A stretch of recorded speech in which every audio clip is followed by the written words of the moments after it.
La data est devenue le trésor des entreprises. Sans data, nous ne pouvons plus prendre de décisions, nous ne pouvons plus créer de valeur. Et surtout face à des concurrents qui en amassent toujours plus. Face à des flux de données de plus en plus importants et de plus en plus hétérogènes, le NoSQL a su apporter une réponse sur des données non relationnelles. Mais à mesure que tout se digitalise, des usages se présentent qui imposent certaines adaptations. Par exemple, les données médicales d'un patient. En plus des aspects de vie privée, il faut répondre à des problématiques de formatage de données et d'accès à la bonne information au bon moment. Et surtout répondre à un dilemme. Les données sont hétérogènes, mais au final, très relationnelles. Mais alors, quelles normes faut-il suivre? Les technos actuelles sont-elles adaptées à ces usages? Et surtout, le Web3 est-il une approche viable pour ces sujets? Pour répondre à ces questions enflammées, je ne reçois pas Mike Horn, mais il s'y connaît en Fire. Guillaume, bonjour. Salut Bruno. Cosa Vostra.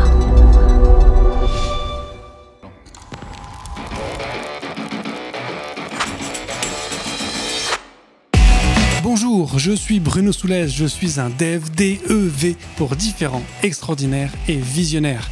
Bienvenue dans If This Then Dev, le podcast qui veut résoudre le problème avant de passer au dev. Chaque semaine, je recevrai un expert pour décoder un sujet ou une tendance de notre formidable métier d'artisan du numérique. Sans en faire un tuto, nous parlerons d'une techno ou de notre quotidien de dev. Une discussion sans boucle, sans condition, mais compilée, afin d'en comprendre tous les éléments avant de passer au dev. Ce podcast est une production Cosa Vostra, où nous codons comme nous accompagnons nos clients, en étant différents, extraordinaires et visionnaires.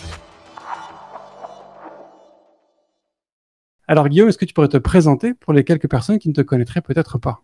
Ouais, bonjour à tous, je m'appelle Guillaume Rongier. Je travaille pour Intersystem, qui est une entreprise spécialisée dans les bases de données et la santé. Voilà, donc effectivement, adapté parfaitement pour ce sujet. Alors, pour commencer direct, on verra après pour creuser la norme Fire. Ouais. Mais donc, on a enregistré le compilé juste avant de faire cet épisode. Je te demandais si tu avais quelque chose à ajouter à l'épisode. Donc, on a fait le compilé l'épisode 156 avec Sylvain. Et en fin d'épisode, tu m'as droppé une bombe, deux même. Donc, je te demandais si tu voulais ajouter quelque chose à tout ce qu'a dit Sylvain. Ouais. Et donc, je demandais à Sylvain comment est-ce qu'il voyait la suite pour le monde des bases de données. Et du coup, toi, tu as décidé d'ajouter ton point de vue. Alors, est-ce que du coup, tu peux le refaire pour les quelques personnes qui n'auraient peut-être pas écouté le compilé de Sylvain? Et du coup, on pourra rebondir après dessus. Ouais, tout à fait. Ma vision de la transformation des bases de données de demain, c'est que déjà, les bases de données ont vécu des cycles de mode, comme la mode pour les vêtements, etc. On a bien vu qu'on a une période là où on est revenu dans les années 80, 90, à la Buffy, quand on était sur Buffy par rapport à comment on s'habille. Mais sur les bases de données, la mode, c'était du NoSQL. Maintenant, le début, les fondamentaux de la base de données, c'est du NoSQL. Ensuite, il y a eu le SQL qui est venu parce qu'on a décidé de structurer les données. Et le NoSQL est revenu pour des histoires de performance. Maintenant, on a une cohabitation entre le SQL et le NoSQL. Comme tu l'as bien dit lors du compilé, il n'existe pas de projet, peu de projets qui sont 100% NoSQL. Donc, quand on fait du NoSQL, on va ramener un peu de SQL. Et moi, ma vision, c'est qu'à moyen terme, voire même court terme, ce qui est déjà presque le cas aujourd'hui, il y a une fusion des bases de données. C'est-à-dire qu'on ne va plus avoir des bases de données qui font une seule chose, mais des bases de données qui arrivent à répondre à plusieurs problématiques en même temps. Et on peut le voir notamment avec Postgre. Postgre sait traiter du JSON avec des parseurs JSON pour pouvoir faire un petit peu de NoSQL et du semi-structuré pour les ramener vers du structuré. Dans les bases de données aussi, on a différents types de bases de données. On a des bases de données qu'on appelle transactionnelles et des bases de données analytics. Donc transactionnelles, c'est pour faire plein d'insertions ou de lectures en même temps. L'analytics pour faire des grosses insertions ou des grosses lectures d'un coup. Et peut-être qu'il va y avoir des bases de données qui vont répondre aux deux en même temps. C'est-à-dire aussi bien du transactionnel que de l'analytique en même temps, avec différentes idées. Donc, une stratégie de vision moyen terme des bases de données, la convergence de leur type. Et deux, c'est que pendant un moment, au début de l'histoire de l'informatique, on faisait du code dans les bases de données, ce qu'on appelait des procédures stockées. C'était dans des langages un peu spéciaux, etc. Et moi, ma vision, c'est que cette tendance va revenir. Un peu comme NoSQL a été disruptif pour des raisons de performance, parce qu'on avait besoin d'enlever un peu la complexité du relationnel et de commencer à le désosser, le relationnel, pour gagner en performance. Aujourd'hui, on a une telle volumétrie de données qu'il va devenir peut-être intéressant d'exécuter le code dans la base de données et non plus à côté. Et donc revenir en procédure stockée, mais dans le sens, attention, vous enflammez pas les gars, c'est d'une manière élégante.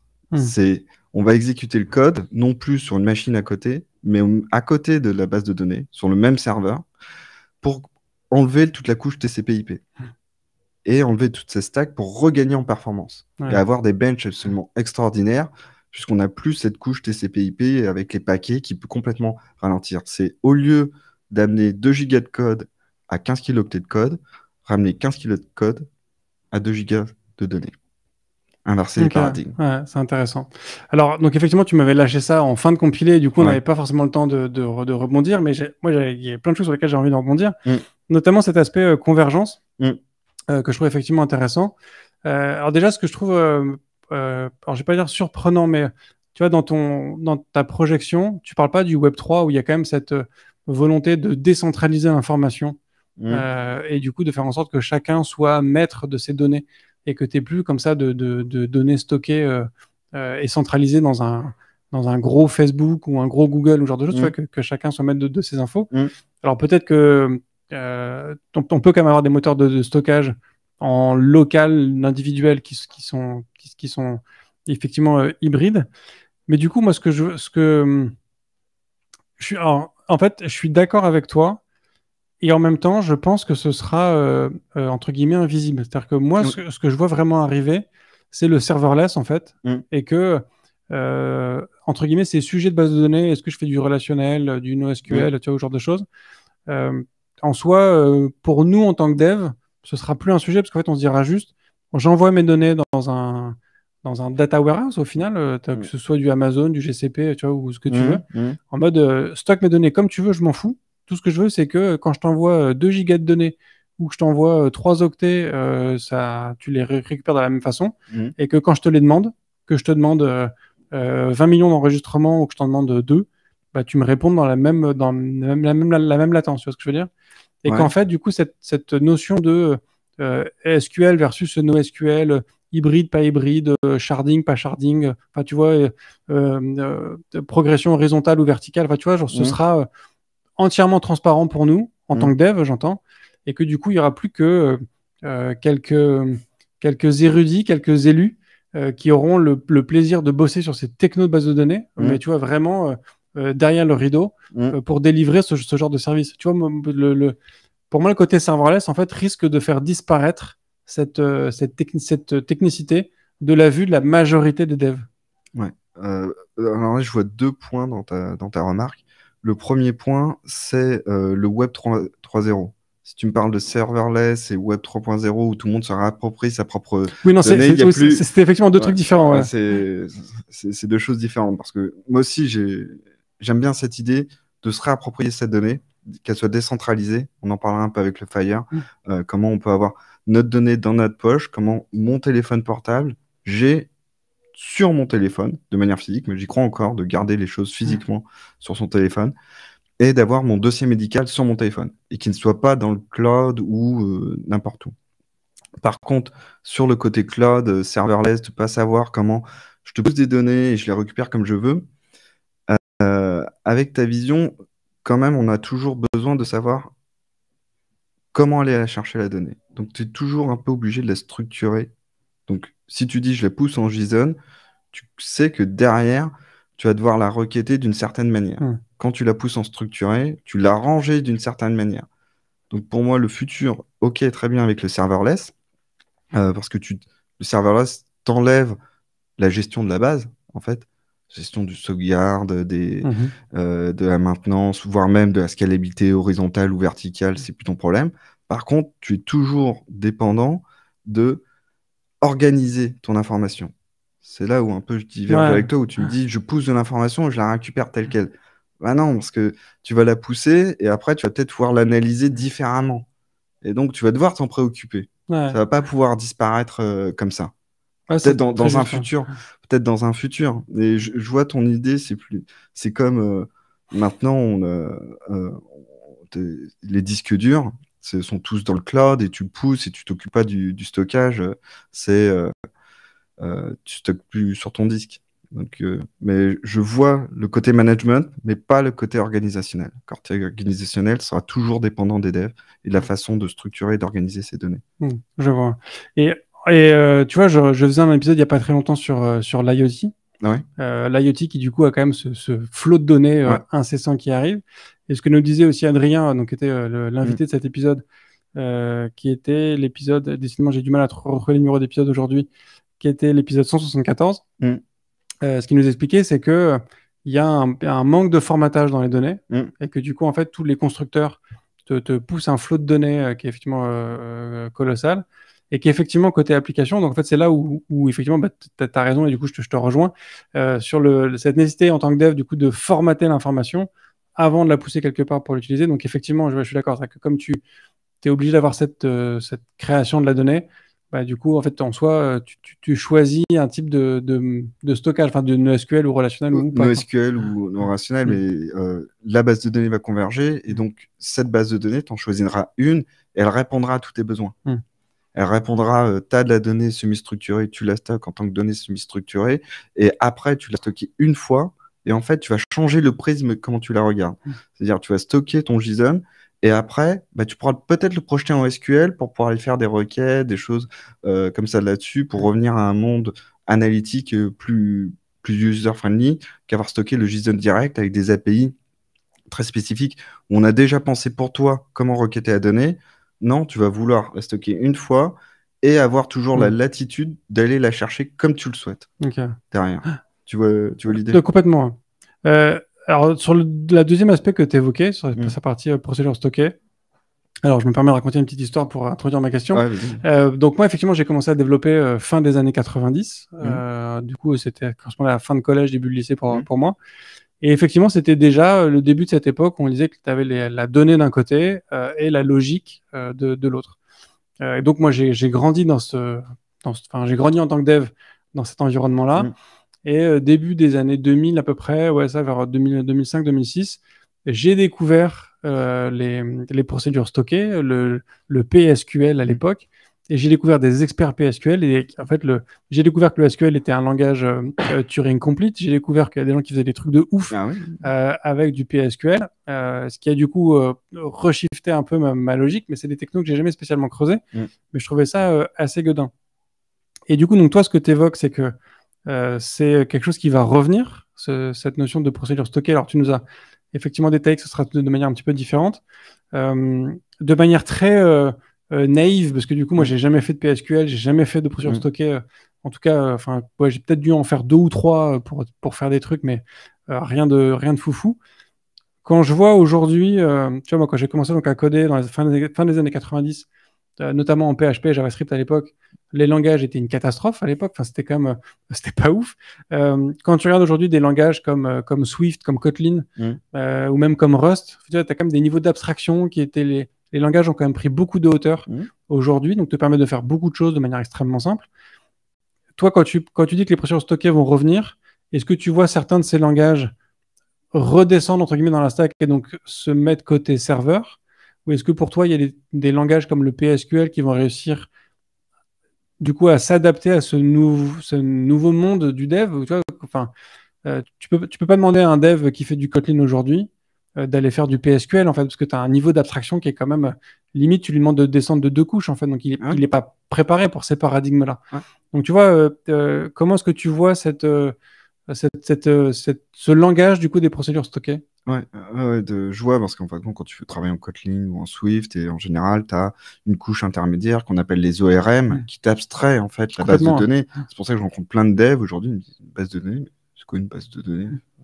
J'utilise les ORM, c'est stocké dans mon Azure ou dans mon Redshift chez AWS, je m'en occupe pas.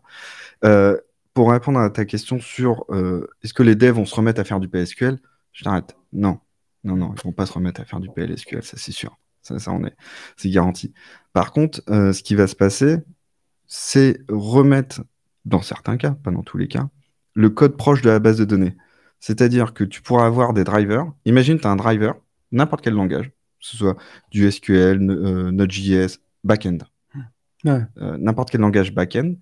Et au lieu d'avoir la couche TCP/IP lorsque tu fais, que ce soit un ORM, hein, que tu travailles avec Hibernate, Hibernate ou Django, par exemple, derrière, à la fin, ton ORM, il fait du SQL. Et le SQL, avant d'aller faire SQL, il établit une connexion.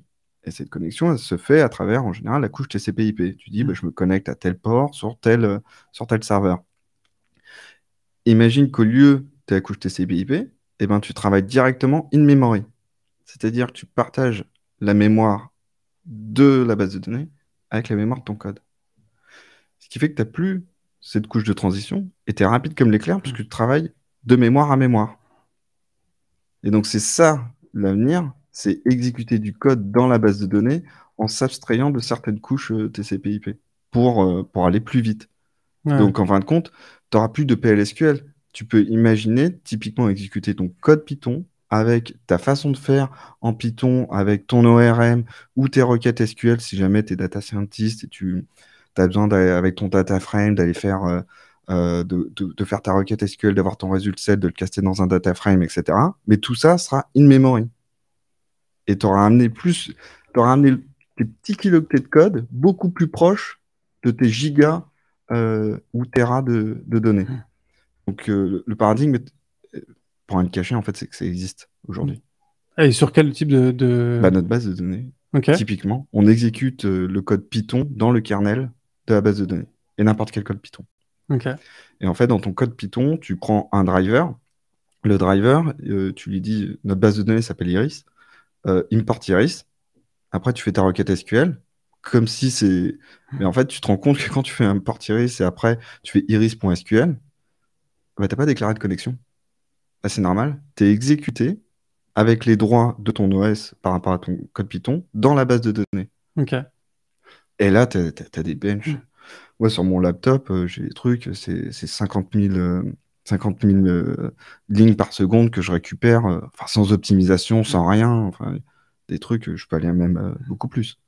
Alors, comme tu t'adresses à des devs qui, je pense, en bonne partie, ont grandi comme moi et donc sont dans un monde où on sépare la data du code et donc ne voit pas forcément du coup les usages qu'on peut en faire. Parce que moi, aujourd'hui, tu me parles de procédures stockées. Ce à quoi je pense, c'est des procédures du coup pour sauvegarder de la data ou pour pré-processer de l'information, du coup pour préparer des jeux de données pour faire des dashboards par exemple, où du coup tu sais que tu as des millions d'informations à traiter et du coup la nuit pendant que je travaille pas, tu me processes toute cette data et le matin quand j'arrive j'ai une jolie table SQL avec juste des enregistrements que je peux du coup taper correctement. Du coup aujourd'hui avec vous ce que vous arrivez à faire chez Intersystem, est-ce qu'il y a c'est quoi les use cases que tu peux avoir du coup avec ce code Python in memory? Bah, c'est tout ce que tu viens de dire. Au lieu de l'écrire en PSQL, tu l'écris en Python. Donc, t'as moins la barrière de la langue. Apprendre le PLSQL, je vais pas dire c'est terrible, mais c'est un effort à faire. Avec le Python, il y a moins d'efforts à faire. Déjà, il y a beaucoup plus de développeurs Python. L'accès est beaucoup plus est simplifié. Et tu restes toujours dans les mêmes paradigmes de séparation du code et de la donnée. Enfin, des 3 tiers, en fait. On vient des 3 tiers. C'est visualisation, logique, stockage. Et tu es toujours dans la même logique. C'est que ton code, tu l'as juste rapproché. Mais tu le gardes toujours sur Git. Tu peux le versionner sur Git, etc. C'est par contre, il est un peu moins serverless. Si tu pars sur du serverless, tu es obligé d'aller exécuter ton code sur le serverless. Donc, il y a des paradigmes qu'il va falloir commencer à anticiper pour le cloud. Mais quand tu es on-premise ou dans de l'IoT ou des choses comme ça sur du edge computing, ça s'y prête très très bien. Parce que le edge computing, typiquement, va avoir tendance à avoir un flot d'informations constant et très important en insertion ou voire même en requêtage en même temps. Quand tu as des sondes, la sonde, elle va enregistrer et puis elle va se dire mais est-ce que je me suis bien comporté un peu avant? Donc elle va devoir enregistrer plein d'informations et la récolter en même temps. Quand elle est exécutée près de la base de données, tu as des performances incroyables et t'enlèves une complexité en plus. Mais donc du coup, ce code que tu exécutes, est-ce qu'il a aussi une API auquel du coup je peux me connecter et du coup qui peut du coup lancer des appels et me répondre des choses? Ou du coup il fonctionne vraiment de manière indépendante sur le serveur de base de données? Ben, en fait, tu utilises un driver qui est spécial. En fait, c'est au lieu d'utiliser un driver qui crée une connexion TCP/IP, tu utilises un driver qui utilise la mémoire Ouais. du kernel de la base de données. Mais tu travailles exactement de la même façon. Ouais. C'est juste Oui, mais- enlever une couche. Et le driver, c'est son but, c'est de pas t'expliquer comment marche la couche. Ouais. Oui, mais parce que du coup, c'est le code Python, par exemple, que je vais exécuter directement in-memory avec ma base de données. Mm. Mais du coup, moi, je garde mon applicatif avec mon front-end, mon back-end, tu vois, qui Ouais. existe toujours. Mm. Est-ce que du coup, cet applicatif-là, lui, il va taper dans la base de données de manière traditionnelle et c'est juste que les procédures Python que j'ai créées, elles permettent du coup effectivement de pré-processer de l'information? Ou est-ce que du coup, avec mon applicatif, je peux du coup aussi me connecter à mon code Python qui du coup va faire une couche intermédiaire au final entre la base de données et mon application? Tu peux faire les deux. En Ok. fait, c'est soit tu utilises effectivement le code Python comme des procédures stockées pour aller faire du pré-traitement, et on utilisait les procédures stockées. Pourquoi? Pour que ce soit exécuté au niveau de la base et que tu n'aies pas à déplacer, sortir la donnée, la re-rentrer, etc. Ça servait à ça. Donc là, tu fais la même chose en Python. Et pour répondre à ta deuxième question par rapport au front-end, au back-end, etc., c'est que on va prendre un exemple avec Django ou une API Flask. Donc, quand tu vas faire tes API, qui derrière vont faire des requêtes SQL, ces requêtes SQL vont être exécutées in memory et pas à travers la stack TCP/IP. Donc du coup, toute la Donc, partie t'imagines de... ton Django, qui a un ORM derrière, qui derrière a sa connexion et in fine fait des requêtes SQL. Ces requêtes SQL vont être exécutées in memory. Si tu veux, tu as un Django en procédure stockée. Quand je dis procédure stockée, c'est pour l'analogie, pour les vieux. Ouais. Mais donc ça veut dire que tout le travail de tri de la donnée, d'ordonnancement ou de formatage de l'information, du coup maintenant tu peux la faire in memory. Et du coup, moi je récupère juste un JSON qui a déjà été Ouais, oui, après, traité. tu as des API qui travaillent. Tu travailles exactement de la même manière. Tu travailles comme si tu étais en SQL et que tu allais faire tes requêtes derrière. Tu travailles exactement de la même manière. Ok. C'est juste que si tu veux travailler proche de la donnée, ton code doit être exécuté sur le même serveur que la base de données. C'est tout. Et sinon, tu travailles exactement de la même manière. Il n'y a pas de différence. Ok. Et donc du coup, ça te permet d'améliorer les performances d'un moteur de stockage traditionnel et d'un moteur Ouais. de requêtage traditionnel. Ah oui. Ah oui, sans problème, tu prends un facteur 10. Ah, et à ce point-là. Ah oui, oui, sans problème. Ouais. Ok. Sans problème. Bah oui, tu t'abstrais d'une couche, tu t'abstrais de. Bah après, tu peux plus écouter avec Wireshark. Je sais pas si tu connais Wireshark. De nom, juste. J'ai jamais eu l'occasion de. En fait, Wireshark, c'est un outil pour sniffer, écouter et récupérer tous les paquets TCP/IP. Quand tu es dans ce mode-là, tu peux plus utiliser Wireshark. Parce qu'il n'y a plus de couche TCP/IP. Tu peux plus savoir ce qui se passe entre la base et ton applicatif. Ok. Puisque c'est une memory. Ouais. Donc après, tu dois aller sniffer les memories pour voir. Mais tu vois, tu enlèves une couche qui est très importante et qui est en fait un peu un goulot d'étranglement. Tu as la même problématique quand tu mets ton code loin du serveur. Tu as de la latence. Et bien là, comme tu exécutes ton code au même niveau que du serveur, déjà, il n'y a même plus de latence. Donc tu gagnes dans tous les cas. Il y a un cas où tu perds un peu. Tu peux nous le citer du coup C'est en sécurité. Il faut faire un peu plus attention. Puisque directement, tu es directement connecté à la base, tu es au même niveau que l'OS que la base, etc. Donc il faut faire un peu plus attention.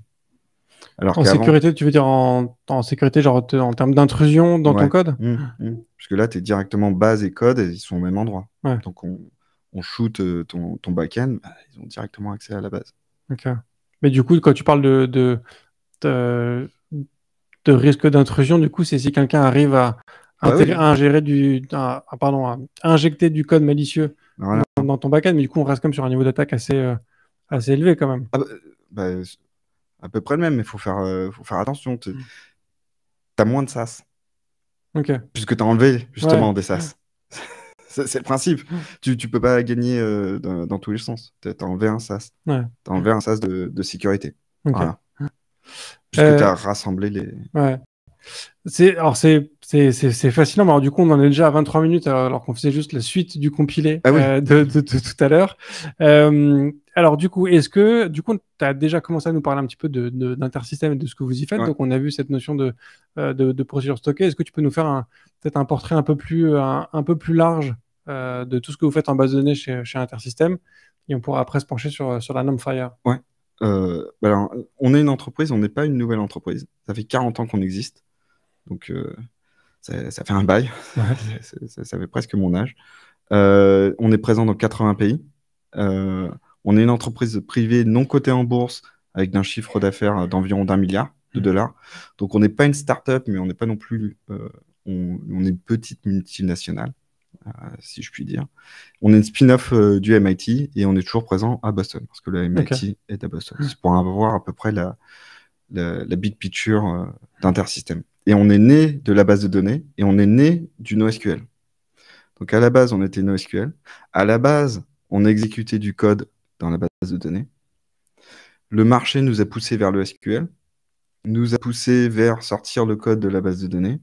Et maintenant, on revient à nos fondamentaux, qui sont du NoSQL et aussi exécuter du code dans la base de données, mais avec des paradigmes modernes comme le Python et pas des langages comme du PLSQL ou autre.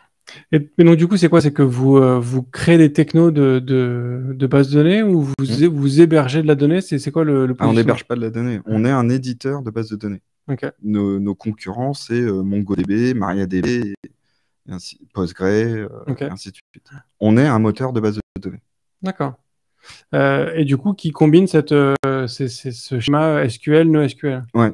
Je la qualifie de... on croit en cette convergence, justement, des bases de données, qu'il n'y aura plus un mode de base de données qui est je fais du relationnel ou je fais du non relationnel. On le voit bien, hein, Postgre le fait avec des plugins, etc. Et je nous qualifie de base, non pas multimodèle, mais multidimensionnelle. Pourquoi? Parce que on répond au multimodèle. Donc le multimodèle, ça veut dire aussi bien de faire du non structuré et du structuré, multimodèle, les deux modèles. Et aussi, on va un peu plus loin, on sait gérer in-memory et persistent, c'est-à-dire qu'on sait stocker de la donnée en mémoire ou sur disque, ou mettre le curseur comme on le souhaite. Et encore un autre vecteur que j'aime bien en ce moment, qui est la convergence du transactionnel et de l'analytique, c'est-à-dire qu'on sait stocker en ligne ou en colonne. Donc, sur les bases relationnelles, une base relationnelle, en fait, c'est que tu as des tableaux Excel. Mais un tableau Excel ne te dit pas comment c'est stocké sur disque. Et en fait, tu as deux grands paradigmes de stockage. C'est soit tu stockes toutes les lignes consécutivement sur ton disque, soit tu te dis, ah ben non, je vais peut-être stocker les colonnes consécutivement sur le disque. Ça veut dire que quand tu stockes en ligne, tu es plus efficace quand tu dis, ah, donne-moi toutes les informations de la ligne 12, et comme toutes les informations sont juste à côté, tu vas retrier la ligne 12. Et en fait, dans l'analytique, c'est un peu un problème.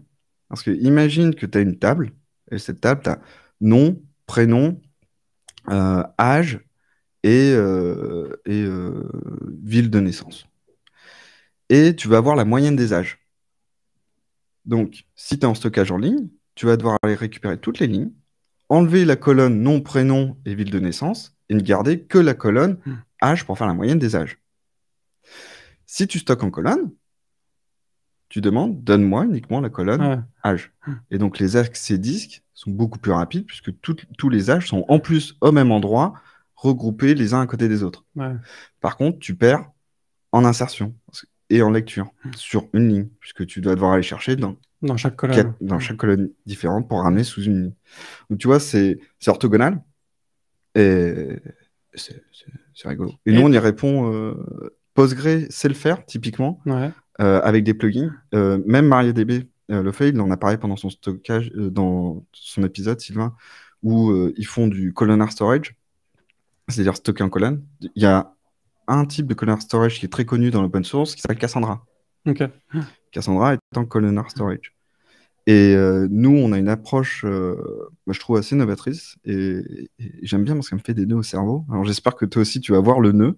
C'est que sur la même table, on s'est stocké en ligne et en colonne. Alors, c'était justement ma question, c'est que du coup, tu peux pas le faire sur une même table. Mais donc, les autres, tu me dis, si. Mais nous, oui. Mais alors, du coup, attends, comment est-ce que tu... Ah bah pareil. C'est quoi? C'est que du coup, tu as deux schémas, tu as une réplique, sans multiplier la donnée. Sans multiplier la donnée, ouais. Et Postgre le fait, j'ai regardé, Postgre le fait avec des index. C'est-à-dire, tu stockes tout en ligne, et tu utilises un plugin où tu dis cette colonne, je vais la dupliquer, je vais aller lire en amont, je vais indexer en amont toute cette colonne ailleurs pour pouvoir préparer des agrégats. Ouais. Et nous, on ne la duplique pas sur la même table, on stocke en ligne et en colonne, si on le souhaite. Alors du coup, cette logique d'index, c'est un peu comme si tu dupliquais ton information Ouais. au final. Mmh. Attends, parce que du coup, alors, Ah ouais, t'as pareil, hein, est-ce que tu peux nous révéler comment est-ce que vous faites chez Intersystem ce stockage dit bidimensionnel ou Ouais. c'est un secret de fabrication? Alors, c'est un peu un secret et je vais te dire honnêtement, je connais pas tous les détails. Ok. Je sais comment c'est fait, comment c'est stocké au cœur, mais par contre, je sais pas comment ils font pour garder en performance, pour recroiser l'information. Tu vois, quand tu vas requêter ta ligne, tu vas dire, OK, j'ai ma ligne. Ah, mais il y a une information, je dois aller chercher dans la colonne. Et comment il sait à quelle position dans la colonne et qui revient tout ça, bah ça, c'est la secret sauce. Celle-là, Ok. je la connais pas, par contre. Par contre, je sais comment ils stockent en ligne et en colonne. Et du coup, est-ce que tu peux... Parce que... Alors, je suis désolé, mes questions peuvent paraître un peu naïves. Hein. J'ai pas ton expérience en Il n'y a base pas de de données. questions bêtes, il n'y a que des réponses bêtes. Mais tu vois, du coup, ce stockage en colonne, c'est pas possible sur un schéma NoSQL, a priori. Ah bah non. Bah non. Parce qu'il n'y a pas de, il y a pas de notion de colonne. Il n'y a pas de notion de colonne. Et donc, mais est-ce que du coup, sur une même table, tu peux concilier un stockage relationnel et non relationnel de la même manière que tu fais les... Oui, bah, c'est ce qui est fait dans pas mal d'où la convergence. Parce qu'il y a pas mal de bases de données relationnelles qui ont voulu stocker de la donnée semi-structurée. Et en fait, tu gardes une colonne où dans cette colonne, tu vas stocker ton JSON et ensuite tu vas mettre un petit parseur pour parser ton JSON et peut-être la projeter dans d'autres colonnes pour avoir ton JSON. Tu le parses avec des XPath pour aller les projeter après dans d'autres colonnes, faire des vues un peu SQL. Donc oui, tu peux stocker du non relationnel dans du relationnel. Ok, je vois. Tu vois l'idée? Ouais, je vois. Ça c'est plus clair pour moi. La partie, je suis encore un peu dans ma tête sur le vertical et horizontal, enfin colonne et ligne. Mais moi aussi. Mais c'est génial, mais c'est un truc à tester. Ouais. C'est un truc à tester, c'est marrant. Si vous avez des idées à suggérer en commentaire pour essayer de trouver la secret sauce d'Intersystem, allez-y, on va essayer de rétro-ingénierer le truc. Mais je trouve ça assez fascinant. Tu nous parlais du coup aussi du côté in-memory et sur disque. Ça, du coup, j'imagine que vous avez des algos qui déterminent en fait en fonction de l'usage de la donnée ce que tu gardes à un endroit ou à un autre de manière assez basique. Ça, clairement, ça fait partie de la secret sauce.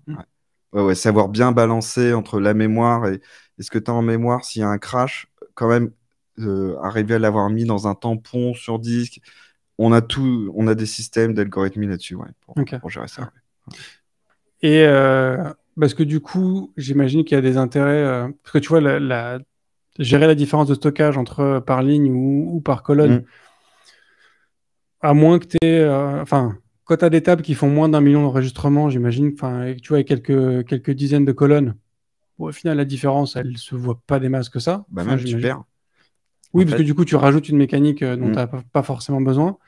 Mais donc, du coup, ça veut dire que cette techno, elle est utile quand tu commences à avoir beaucoup de données. Qui dit beaucoup de données dit un besoin de cluster, de scaling, de choses comme ça. Comment est-ce que tu arrives à maintenir ce genre de mécanique? Du coup, c'est quoi? Vous faites du sharding? Vous avez une notion de primaire, secondaire? Comment ça se passe? Ouais, on a les deux, hein. Comme beaucoup d'acteurs. On a du mirroring, on a du actif, passif, etc. Et du sharding en compute et en data, parce que tu as le sharding compute pour pouvoir faire du scaling horizontal et répartir la charge de calcul, mais aussi tu peux répartir la charge de données. C'est pas stocker tout au même endroit. Enfin, exactement comme le fait Express Expand de MariaDB et même d'autres entreprises. On a les mêmes mécanismes de ce niveau-là. Ok, canon. Alors du coup, il y a aussi un autre sujet qu'on a évoqué en préparation que moi je connaissais pas du tout. Donc c'est cette fameuse norme FHIR. Est-ce que tu peux nous expliquer un peu d'où ça vient cette norme FHIR et à quoi elle répond comme besoin? Alors pour expliquer la norme FHIR, déjà FHIR c'est FHIR pour Fast Healthcare Interoperability Resources. C'est une norme qui est assez récente, qui est sortie en version finale en 2018-2019, première version finale. Elle a été créée au fil de l'eau depuis 2012 et répond à une problématique pour la santé. Tu m'as parlé pour l'IoT, tu avais un expert IoT qui disait, mais j'ai plein de sensors ou de sondes qui m'envoient de la donnée, mais c'est jamais la même. Et en fait, la santé, ils se sont dit, on travaille dans un milieu qui est à peu près sérieux, on essaye de de gérer la vie de citoyens et de personnes. On va éviter que chaque nouvelle entreprise qui travaille dans la santé réinvente sa sauce. Et donc, on va mettre des normes. D'où la norme FHIR. Okay. Mais avant que FHIR existe, ça a toujours été le cas dans la santé, ça a été très normé. C'est un peu comme l'industrie. Et puis, il y a un standard qui s'appelle l'HL7. Et l'HL7 vient de créer récemment le FHIR. Avant le FHIR, il y avait une autre norme qui s'appelle l'HL7 V2. C'est la deuxième version de HL7. Et cette norme, l'HL7 V2, c'est une norme, entre guillemets, IoT. Je m'explique. C'est-à-dire, c'est une norme qui pousse l'information de manière monodirectionnelle sur une couche TCP. C'est pour ça que ça se rapproche un peu de l'IoT. Ouais. C'est tu pushes la donnée et le mec, il la reçoit, enfin, le serveur la reçoit et doit se débrouiller avec cette donnée qui arrive. Elle est extrêmement normée, elle t'explique, voilà, j'ai l'accueil d'un patient, c'est un ADT à 0,1 et ainsi de suite. On ne va pas rentrer dans tous les détails. Donc ce qu'il faut comprendre, c'est l'ancienne norme qui est là depuis les années fin 80 jusqu'à aujourd'hui, qui est encore très très très répandue aujourd'hui dans le milieu hospitalier, est monodirectionnelle et ne fait que pousser de l'information. FHIR est arrivé il y a quelques années pour répondre à la problématique fondamentale de HL7V2, c'est de ne plus être monodirectionnel. C'est comme c'est monodirectionnel, tu ne peux pas poser de questions. On ne te pousse que l'information. Donc si je fais une analogie, si l'Internet, pour ceux qui n'ont pas... Je marche bien avec des analogies, donc pour voir ce que ça donne l'HL7V2, si l'HL7V2 avait inventé Internet, qu'est-ce que serait Internet aujourd'hui? C'est pour pouvoir aller naviguer sur un site web, tu serais obligé de télécharger tout l'Internet sur ton PC ou sur ton téléphone pour pouvoir aller sur le site web. C'est ça l'HL7V2. Okay. C'est de la duplication de data dans tous les sens. C'est que tu es obligé de la pousser, de la pousser, de la pousser, de la pousser. Et pour répondre à ce paradigme, la normalisation HL7 a dit, bon, on va inventer quelque chose qui est un peu plus moderne et on va essayer de poser des questions. Donc du coup, on va faire des API. Et des API REST. En plus, en JSON. Révolution. Et donc les API REST permettent de poser des questions et de ne plus être victime de l'information qui t'est poussée, que tu dois trier, est-ce que je l'ai déjà reçu, est-ce que je l'ai pas déjà reçu. Tu reviens des paradigmes, j'ai des API, la donnée est stockée à un endroit, je veux le patient 12, bah maintenant tu peux poser la question, alors qu'avant tu ne pouvais pas. Okay. C'est ça la révolution de l'HL7 FHIR. Ouais.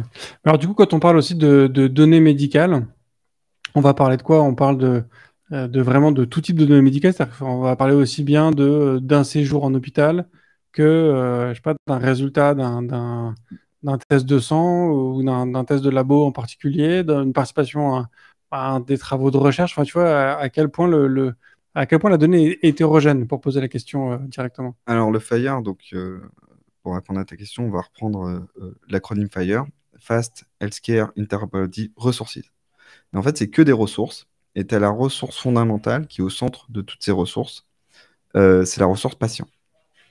Et donc le FHIR a une construction NoSQL, JSON, objet, pas été pensé pour être stocké dans du relationnel, c'est plus été pensé pour être stocké dans du non relationnel. On va en parler un peu après, pourquoi. Et donc, tu as les ressources, et tu as la ressource patient, et ensuite, tu as toutes les ressources qui tournent autour. Et tu as les ressources examen de laboratoire, tu as les ressources observation. Par exemple, pour une observation, ça peut être ton poids, ta taille. T'as la ressource encounter. Quand est-ce que tu as eu un événement avec, par exemple, un practitioner, donc qui est ton médecin. Tu as la ressource practitioner. Et tu as la norme telle qu'elle existe aujourd'hui en mode vanilla. Je vais venir pourquoi il y a une version vanilla et une version chocolate. C'est environ 150 ressources. Donc tu vois, ça répond à un grand panel. Et la norme a été pensée en tant que telle, c'est-à-dire elle répond à 80% des cas. Okay. Donc tout ce que tu me dis par rapport à la médecine, ça va répondre à 80% des problèmes. Mais donc du coup, il y a des formats de données des formats de documents Ouais. qui ont été définis, qui correspondent chacun du coup à un rendez-vous avec un médecin, Exactement. à une intervention chirurgicale, un test dans un labo, ce genre de choses. Exactement. Ok. Exactement. Et c'est novateur et c'est très très bien parce que ça permet cette norme. Avant l'HL7V2, on n'imposait pas vraiment le stockage. Parce que tu vois, c'était juste un protocole de communication interserveur. Ok. Et avec le Fire, comme maintenant tu peux poser la question, bah, tu es obligé un petit peu de stocker. Et ça t'oriente naturellement vers une façon de stocker et d'organiser ta donnée. Je vais prendre un exemple très simple. On accompagne pas mal de startups. Et il y avait une startup qui me disait ah, bon, bah, alors je vais monter un système, je vais gérer des patients, etc. Et donc on les rencontre, et puis au bout d'un moment, je les revois. Et ils me font regarde, j'ai créé un modèle relationnel de mon stockage. Je dis qu'est-ce que tu as fait là? Pourquoi tu as créé un modèle relationnel? Tu es encore en train de réinventer la roue. Et en plus, tu as des trucs que tu n'as pas prévus. Je fais, mais si, mon modèle, il est vachement bien et tout. Je dis, mais regarde, dans ta table démographie de patients, tu as nom et prénom, c'est une colonne. Mais au cours de ta vie, tu peux changer de nom. Parce que tu peux te marier, tu peux avoir un nom officiel, tu peux avoir un nickname, tu peux avoir plein de choses. Et en fait, le nom, c'est pas un champ dans ta démographie, c'est une liste de noms. Le Fire, il y a déjà pensé pour toi. Ok. Ils t'ont fait un format d'échange et un peu de stockage en prévoyant toutes tes problématiques. Ils ont l'expérience, ça fait 20 ans qu'ils travaillent dans la santé, dans l'échange d'informations, et savent comment organiser l'information. Et donc, ça t'aide à organiser cette information. Ouais. Et en plus, tu deviens interopérable. C'est-à-dire que si, dans un futur proche, tout le monde utilise du Fire, eh ben, il n'y a plus de problème. Tout le monde discute le même langage. Ouais. Mais alors du coup, pourquoi donc tu nous as dit tout à l'heure que c'était du coup un schéma qui était non relationnel. Mm. Pourtant, on a tendance à se dire de manière assez intuitive, bah, j'ai un patient et j'ai un rendez-vous qui est lié à un patient et qui est lié à un médecin et que il y a quand même une notion qui paraît très relationnelle Ouais. dans les informations. Pourquoi du coup un choix d'un schéma non relationnel? Non, mais t'es sous un format JSON et donc avec des grappes d'objets. D'accord. Donc, tu as des objets qui font référence à d'autres objets, et ainsi de suite.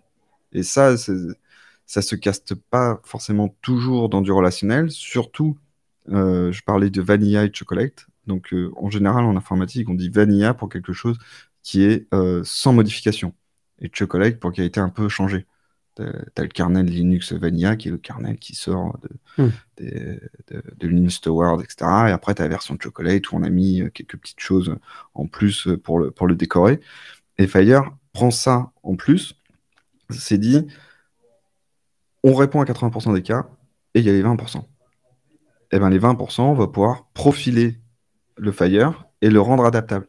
C'est pour ça que ça reste du non relationnel, pour éviter de changer ton stockage en permanence, et de se dire, bon, bah, je fais des adaptations à travers mon profil, je vais contraindre ou étendre certaines possibilités, créer de nouvelles ressources, et ça s'insérera et ça pourra toujours se stocker de manière naturelle. Ouais.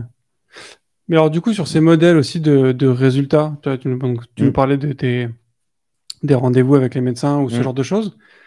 Tu nous expliquais, du coup, ça t'oblige à avoir une réflexion sur de normaliser le stockage de ton information.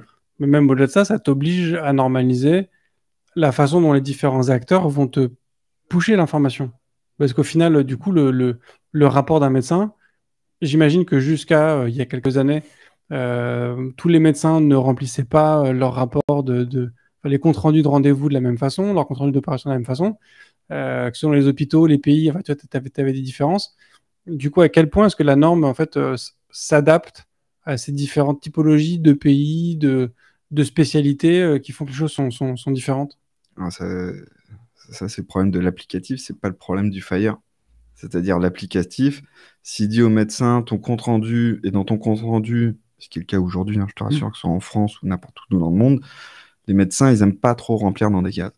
Ils aiment bien écrire le compte rendu et dire j'ai rencontré Bruno, il a une petite toux et le jour de cette rencontre, il fait 1m80 et 70 kg. Ouais. Bah ouais, là, t'habites tout en texte, ça serait mieux que rendez-vous, telle date, la date, c'est dans une case avec des formulaires, etc., pour pouvoir après le mettre dans un JSON ou ou dans des tables relationnelles. Et ça répond pas à cette problématique. D'accord, donc ça c'est un sujet qui est du coup laissé côté C'est pas le but de applicatif. la norme. La norme ne prévoit pas de parser de la donnée non structurée de texte. Ok. C'est au logiciel. S'il laisse libre cours au médecin de taper n'importe quoi, bah après, il doit utiliser des moteurs de NLP, Natural Language Processing, Pour aller retrouver les infos qu'il faut et les mettre au bon endroit, et quoi. les mettre au bon endroit. Ou forcer un peu les médecins à mettre ça dans des formulaires. Et à quel point, du coup, c'est aussi adapté parce que les règles ne sont pas les mêmes dans chaque pays. La façon de faire n'est pas la même dans chaque pays. Comment est-ce que cette norme, du coup, s'adapte aussi à des spécificités locales? Profilage. C'est-à-dire? La règle des 80-20. La norme répond à 80% des cas. Ok. Les personnes restent des mêmes personnes, quels que soient les pays. Même chose pour toutes les informations. Par contre, chaque pays a des particularités ou des contraintes spécifiques. La norme ne doit pas répondre à toutes ces contraintes. Et ils ont inventé des profils pour adapter la norme par rapport à là où elle est implémentée. Tu vois, question très peut-être trop précise pour la norme, mais on ne sait jamais. Tu vois, c'était un sujet qu'on avait aussi avec Adrien sur l'épisode sur l'IoT. Il disait par exemple un exemple, c'est que tu as certains capteurs qui vont t'envoyer une température en Fahrenheit et d'autres en Celsius. On le sait que dans le monde, tout le monde ne compte pas la température en Celsius. Pareil pour la tension, il y a des règles différentes. Est-ce que du coup là-dessus, la norme, elle est précise? Elle dit que du coup, une température, c'est dans telle unité de mesure? C'est plus simple. C'est qu'ils ont dissocié l'unité de la valeur. Donc typiquement, quand tu mets ta taille, tu dis je mets la taille, c'est 180, et ensuite je mets l'unité centimètre. Ou 1,8, et ensuite l'unité, qui est un autre objet, où tu dis mètre. D'accord, donc l'unité, en fait, elle est portée aussi dans la donnée, en fait. Dans la donnée, et elle est structurée, la donnée, dans le modèle Fire, quand tu prends des mesures, tu peux stocker la valeur de la mesure et l'unité de la mesure, de manière indépendante, ce qui fait que tu réponds à toutes les problématiques. Ok. Tu vois, ils ont un peu réfléchi à la norme. Oui, j'imagine, encore heureux. Alors, mais du coup, le paradigme qu'ils ont derrière ça, tu vois, on en parlait un petit peu en début d'émission, et un peu dans le compilé, je crois aussi, sur le Web3, ce changement de façon dont on stocke l'information. Tu nous parlais aussi que toi, tu crois vraiment à cette notion d'avoir toutes tes informations dans ton téléphone. C'est aussi le cœur de cette norme, c'est ce côté un peu décentralisé, où le but, au contraire, c'est de pouvoir mieux globaliser. C'est quoi le paradigme qu'il y a derrière tout ça, si tu sais qu'il y en ait un? Le paradigme, c'est que tout le monde puisse discuter à peu près de la même manière. C'est le fondamental du Fire, c'est-à-dire être interopérable. On est un 80-20, qu'on est sûr de pouvoir discuter tous de la même manière. Ensuite, est-ce que tu veux créer la norme, ne spécifie pas de dire le but de cette norme, c'est de stocker toutes les informations d'un pays. Non. Le but de cette norme, c'est de dire je suis interopérable. Quand je vais vouloir échanger de la donnée, j'en serai capable. Et donc, du coup, tu veux faire plein de Fire décentralisés, que sur mon iPhone, j'ai mon petit stockage Fire, je vais à l'hôpital discute Fire, mon téléphone discute Fire, j'envoie mon dossier patient directement au médecin. Ok. Et même chose, le médecin il dit tu peux récupérer toutes tes informations et les stocker sur ton téléphone. Donc ça répond aux deux problématiques, centralisé ou décentralisé. Ok. Puisque tout le monde parle le même langage. Ouais. Et du coup, il y a aussi une notion de je sais pas forcément quelle est la clé, mais tu vois, je pense aussi sur l'usage de ce genre de données-là, surtout si elles sont structurées et normalisées entre un ensemble de patients. J'imagine que pour les travaux de recherche, ça peut être hyper intéressant, tu vois, d'avoir accès à des bases d'informations qui sont comme ça normalisées. Est-ce que du coup, tu vois, on parlait tout à l'heure de stockage horizontal, enfin par ligne ou par colonne. Est-ce que ça veut dire que demain, un labo de recherche peut accéder à l'évolution des températures corporelles de toute une population de patients de manière extrêmement simple, ou enfin, tu vois, comment est-ce que ça a été intégré tout ça dans la norme? Pour moi, là, on arrive à l'un des freins de la norme. Pour moi, donc je vais répondre à ta question, mais avant d'arriver, cette norme n'est pas encore massivement adoptée. Pourtant, pour moi, elle devrait l'être. Déjà, à travers plusieurs choses. Un, elle est récente. Il y a très peu de personnes certifiées en France. Il n'y a que 3 personnes qui sont certifiées sur cette norme. 3 individus ou 3 entreprises? 3 individus. Ah oui, c'est peu. Pour la France. Ouais. Hein, c'est assez peu. Les 3 sont chez Intersystem ou... Non, aucun. D'accord. Aucun des 3. Il y en a un qui est indépendant et 2 qui sont à l'ANS. Ok. Plutôt bien que ce soit à l'ANS, l'Agence Nationale nationale de santé.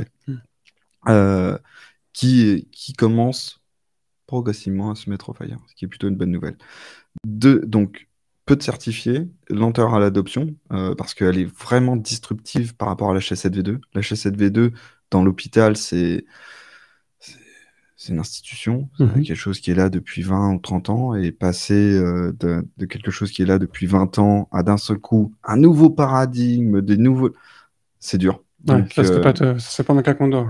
et la troisième chose, ça c'est plus personnel, les autres sont un peu plus factuels, c'est qu'on est sur un modèle non relationnel. Et donc, ta question était ah, mais comment on fait pour faire de l'analyse plus populationnelle ou de la recherche médicale? Eh ben, c'est un modèle non relationnel. Et avec un modèle non relationnel, le requêtage est plus compliqué, puisque tu ne peux faire que des requêtes que tu as prévues ou anticipées à travers les API. Tu dis, bah, je veux des paramètres de recherche, ça sera ce paramètre de recherche, mais par contre, si tu n'as pas le paramètre de recherche du poids, comment tu vas faire? Ça va faire des trucs pas possibles, etc. Et là, on revient à la fusion des deux mondes des bases de données. C'est-à-dire, si tu arrives à stocker en NoSQL dans une base de données et ensuite à projeter en relationnel, bah, tu as le win-win des deux mondes. C'est-à-dire, tu as la simplicité du stockage non relationnel, en écriture notamment, et en même temps, tu peux projeter sur des colonnes pour avoir la simplicité de requêtage. Le relationnel est très pratique dans le requêtage, mais contraint vachement dans l'écriture. Le non relationnel est très pratique dans l'écriture, mais contraint vachement dans la lecture. Et donc, la convergence des bases de données, c'est répondre aux deux problématiques en même temps. Mais ce qui t'oblige quand même de prévoir un mappage de l'un vers l'autre en amont. Et pourquoi pas un mappage, pourquoi pas le faire dynamiquement au dernier moment? C'est que tu stockes en non relationnel, et au dernier moment, quand tu vas vouloir faire de l'analyse, tu projettes. Et tu projettes pas en amont, tu projettes quand tu en as besoin et ce dont uniquement tu as besoin. Donc ça, c'est un frein pour moi du Fire, c'est qu'il n'a pas été pensé pour faire de l'analyse populationnelle ou des choses comme ça. Et ça, c'est un peu un frein parce que nativement, le Fire t'oriente vers du documentaire, même si les experts ils vont dire ouais, on peut stocker en relationnel. Oui. Mais naturellement, il t'oriente vers du documentaire et qui t'enlève la partie analytique, qui est l'analyse de données, puisque tu es en documentaire. Pour ça, la recherche y a pensé.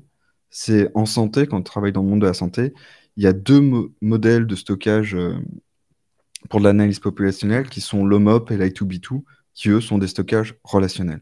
Okay. Et donc qui aident à répondre à la recherche clinique, et ainsi de suite. D'accord. Mais genre, du coup, cette norme, elle a été conçue par des gens qui étaient plutôt base de données ou des gens qui étaient plutôt issus des hôpitaux? Tu vois, c'est des gens qui avaient quel prisme, en fait? La racine du prisme, je ne connais pas, mais c'est un travail collaboratif. Okay. C'est une norme vraiment très collaborative où tout le monde est impliqué et n'importe qui peut... c'est un peu comme Wikipédia. Tu vas sur cette norme et tu dis, bon, bah voilà, là, on est en draft de cette norme. Moi, j'ai une problématique. Est-ce que cette problématique d'autres l'ont? Est-ce qu'on peut l'inclure dans la norme? Et comment on peut y répondre, etc. Donc, clairement, avant l'HL7V2, c'était vraiment que de la communication. Là, avec le Fire, on a remis le patient au centre les fondamentaux, de mon point de vue, c'est le patient au centre de l'information pour avoir toute sa vision 360 du patient, du stockage et une API interopérable en REST. Okay. Donc, ça a l'air de rien, mais c'est révolutionnaire pour l'hôpital. Hein, ouais, j'imagine. REST. C'est une norme qui est d'origine française, américaine, anglaise, internationale. Et tu nous parlais du coup de HL7V2. Aujourd'hui, ma carte vitale, elle est du coup sur une norme HL7V2 ou c'est... Pas exactement, tu es sur des normes françaises en France. Mais du coup, qui sont des dérivés de ces normes-là ou qui sont vraiment complètement je connais pas le détail de la carte vitale, je préfère botter en touche. Ouais, je comprends. Sinon, il y a les experts qui vont me tomber dessus. À l'hôpital, lui, tu es en HL7V2, la carte vitale, Ok. je sais pas quels sont les protocoles qui sont derrière. Donc à Je ne sais l'hôpital, pas. tu parles genre les hôpitaux français. Ah, les hôpitaux français, c'est de l'HL7V2 ou de l'H', qui est la version française de Ouais. HL7V2. Donc la notion de dossier patient, parce qu'aujourd'hui, les dossiers patients, ils sont échangés entre les hôpitaux. Ah bah non, pas des masses. C'est une grosse problématique, puisque t'as que de l'HL7V2 et t'es que en push d'informations et tu peux pas la requêter. Oui, c'est vrai que effectivement, moi j'ai déjà fait plusieurs Ils se partagent pas centres les dossiers. d'urgence et effectivement, à chaque fois, il faut que je redise mes allergies, ma taille, mon poids, mon âge. Effectivement, on trouve pas le truc. Et c'est ça, le Fire cherche à répondre à ça. D'accord. C'est que le jour où le Fire est bien en place, l'hôpital va arrêter de te redemander des informations, ira interroger soit le stockage étatique, soit ton stockage sur ton téléphone pour pouvoir Ouais. interéchanger de l'information. Parce que les DPI, DPI, dossiers patients informatisés, ne se parlent pas entre eux. Ok. Et chacun a leur propre modèle de stockage et leur propre modèle d'interrogation. Ils ont la norme pour pousser l'information en monodirectionnel H7V2, mais si tu veux demander donne-moi toutes mes informations démographiques, chaque DPI, dossier patient informatisé, ont leur propre web service. Et là, avec le Fire, bah, ça sera le même pour tout le monde. Ouais. En termes de frein au déploiement d'une telle norme, première question, peut-être approche un peu naïve, mais est-ce que le plus gros frein, il va se situer sur le fait que, comment dire, que techniquement, c'est un pas qui est très important par rapport au HL7 et que du coup, ça risque d'être compliqué, ça va juste prendre du temps à le faire? Ou est-ce que c'est que les hôpitaux, qu'ils soient français ou dans d'autres pays, hein, je blâme pas la France. Je sais qu'il y a des gens qui font des choses hallucinantes chez nous aussi. Mais est-ce que tu vois, c'est juste que c'est un niveau de technicité que les hôpitaux, eux, ne sont pas prêts à risquer ou à prendre? Si tant Deux est choses. si tant est qu'il y ait des freins au déploiement d'une norme pareille. Si, mais enfin, pour moi, ça va vraiment pas assez vite. Déjà, le premier truc, je pense qu'il y a la problématique de l'action collective. C'est-à-dire, problématique de l'action collective, c'est qu'on se dit, oh, bah, c'est un truc, de toute manière, ça va être adopté par tout le monde. Donc moi, j'attends, et naturellement, je vais faire partie des bénéficiaires. Non, mais si tout le monde réfléchit comme ça, en fin de compte, la norme, elle n'est pas adoptée. Donc, il ne faut pas attendre que tout le monde adopte la norme Fire pour pouvoir aller sur le Fire. Eh ben, il faut faire partie des premiers. Il faut que tout le monde ait en tête, faisons partie des premiers. Allons sur le Fire. Et c'est important pour nous, citoyens, d'avoir au moins une notion que le Fire existe et dire, bah, quand on rencontre des gens un peu techniques à l'hôpital, ah ouais, bah, j'ai entendu parler du Fire, vous en faites, que ça infuse et qu'il y a un inconscient collectif qui commence déjà à être marqué sur le Fire. Parce que tout le monde ne le connaît pas, même dans la santé. Alors que pour moi, c'est une norme très importante, enfin, qui nous fait rentrer dans le web 2.0, le web 3.0. Plutôt que de rester un peu la préhistoire avec l'H7V2, soyons clairs. Donc, l'action collective, et deux, bah, effectivement, elle est très, très disruptive. Ça change énormément de paradigme. Tous les dossiers patients informatisés ne vont pas pouvoir passer comme ça de leur API REST ou SOAP propriétaire du jour au lendemain vers un mapping Fire. Parce que des fois, les API n'ont rien à voir. Et donc mapper l'un vers l'autre, ça va prendre du temps. Et s'il n'y a pas cet inconscient collectif qui pousse, les industriels n'iront pas. Nous, on pousse à fond. Et moi aussi, je pousse à deux titres, au titre de citoyen et au titre de l'entreprise. Parce que je pense que c'est une norme qui fluidifiera les échanges d'informations en santé. Donc en tant que citoyen, je pense que c'est quelque chose d'important. Ça marche. Top. Merci beaucoup, Guillaume, pour tout ça. Avant de conclure, est-ce que tu aurais une ressource à conseiller à l'ensemble des auditeurs de ce podcast, que ce soit un livre, une chaîne YouTube, une conférence en particulier, que ce soit d'ailleurs très tech ou pas tech du tout? Est-ce que, je sais pas, il y a un truc en particulier que tu as envie de conseiller à tous? Truc simple, hein, mais peut-être plein ils vont. Moi, sur ma routine et d'hygiène d'entretien de veille technologique, hygiène technologique et veille technologique, développer.com. Je trouve que c'est une super source d'informations. Il y a plein de nouveautés. Enfin, c'est un super site. Donc, pour tout développeur, allez sur développer.com. Il y a plein d'informations. C'est vraiment top. Donc, au niveau des sites, je citerai celui-là. J'ai pas le nom, j'ai des chaînes YouTube, je l'ai pas préparé. Je l'ai en tête, mais j'ai pas d'écorché. Mais il y a plein de petites chaînes YouTube pour apprendre à coder, etc. Ils sont vraiment top. Tu nous enverras ça après pour qu'on le mette dans je peux l'envoyer après. Ouais. J'en ai une en tête, mais j'ai pas le nom, et donc je préfère pas dire des bêtises. Mais un truc à retenir, moi, là, comme ça, à froid, développer.com. Ok, canon.